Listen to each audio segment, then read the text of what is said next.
Sixième étape du Tour de Bretagne, on s'attendait encore une fois à une belle explication entre tous les favoris. Qu'en a-t-il été? Est-ce que les Bretons ont été à l'avant? La réponse tout de suite en image avec le résumé. Il est signé Gilles Lenormand et Jean-Michel Piron. Les derniers hectomètres avant l'arrivée sur Dol de Bretagne au terme de cette sixième étape. Avant la dernière montée finale, on est à 300 mètres de la ligne. 3 hommes pour la victoire, le peloton est juste derrière. Il y a là 2 Bretons en vert avec le maillot de la Vital Concept, Johan Lebon, en bleu ciel Fabien Schmitt, de Côte d'Armor Marie Morin. Mais c'est donc le 3e larron, le néerlandais Vandenberg, qui sera le plus rapide. Devant Schmitt et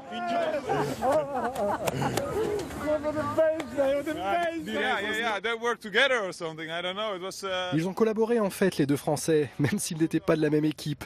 Ils m'attaquaient l'un après l'autre. Je pense qu'ils se connaissaient, qu'ils sont amis, mais bon, j'ai réussi à les battre, tous les deux.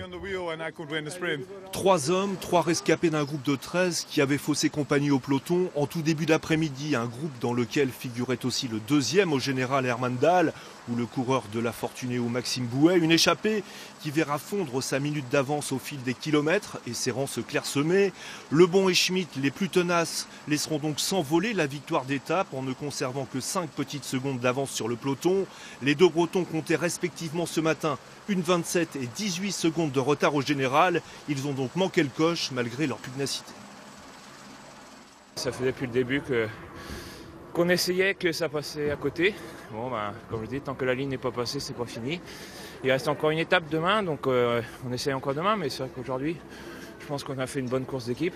On a vu que le scénario était complètement improbable. Je pensais pas qu'on allait aller au bout quand même, parce que on n'était plus que 3 sur la fin. En plus, j'ai fait un sacré retour, mais donc demain on peut s'attendre à tout, je pense. Tu prends quelques secondes là quand même sur le peloton? Ouais, quelques secondes, mais pas suffisamment pour être leader. Ce qui est pas plus mal d'ailleurs.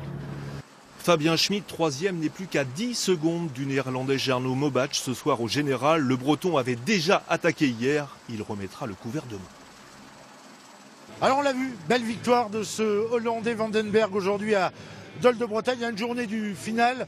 Qui mieux que Bernard Hinault pour parler justement de ce tour, de cette édition 2018 qui aura vraiment été disputée. Et qui est belle par le parcours, qui est belle par le dynamisme des coureurs, où tous les jours on a l'impression que ça va se faire et ça se fait jamais. Donc l'intérêt est encore très très important pour le dernier jour et je pense qu'on va avoir une superbe course parce qu'au classement général, il n'y a pas d'écart, il n'y a presque rien.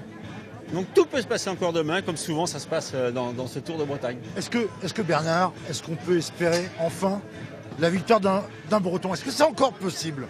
Au général, ça sera peut-être difficile parce qu'on a eu 2, c'est Smith qui marche bien et puis Johan qui était devant. Je pense que les efforts qu'ils ont fait aujourd'hui fait que ça sera peut-être difficile d'être présent demain. Mais bon, tout est possible. Hein. Tout est possible. Tant qu'on n'a pas passé la ligne, on n'a pas perdu, mais on n'a pas gagné non plus. C'est vrai, tout est possible sur les pavés de Dinan. Cette étape entre Saint-Potent et Dinan, bien sûr, vous la vivrez en direct à partir de 14h45 sur les antennes de France Bretagne. Merci Bernard. Avec plaisir.